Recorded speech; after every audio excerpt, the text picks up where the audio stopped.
Hello, আসসালামু আলাইকুম guys. আমরা আসছি মহেশখালী পাহাড়ে। অনেক সুন্দর একটা পাহাড়, অনেক সুন্দর। আল্লাহ তাআলার প্রকৃতি অনেক সুন্দর, মাশাআল্লাহ। নিজ হাতে পৃথিবীকে সৃষ্টি করছেন, অনেক সুন্দর করে সৃষ্টি করছেন। পাহাড়, নদী, সাগর সব মিলে আমাদের কক্সবাজার অনেক সুন্দর, মাশাআল্লাহ। মহেশখালীতে অনেক কিছু দেখার আছে, ঝাউ বাগান, পাহাড়, সাগর। এখন আমাদের মাঝে আমার বন্ধু রাসেল তার অনুভূতি প্রকাশ করবে। রাসেল, তোমার কাছে কেমন লাগতেছে পাহাড় দেখার পর? আসসালামু আলাইকুম।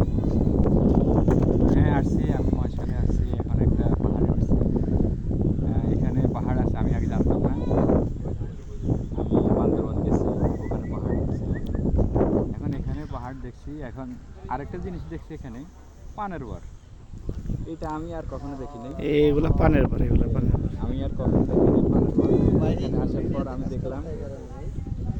হ্যাঁ, আরেকটা জিনিস দেখেন, মানুষ এখানে আসে পিকনিক করা। মানুষ এখানে আসে, দেখছেন, পিকনিকের।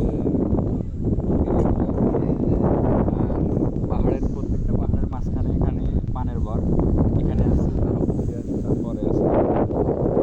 আমি যতটুকু জানি এখান থেকে প্রচুর পান বাংলাদেশ থেকে বাইরে রপ্তানি হয়। বাংলাদেশেও এগুলো রপ্তানি হয়, এবং বাংলাদেশের সবচেয়ে সেরা পান এগুলো। মহেশখালীর পান একটা গানও আছে। এই সব মিলিয়ে অনেক ভালো লাগছে এখানে আসার পর। মাশাআল্লাহ, জায়গাটা অনেক সুন্দর, আমরা উপভোগ করলাম।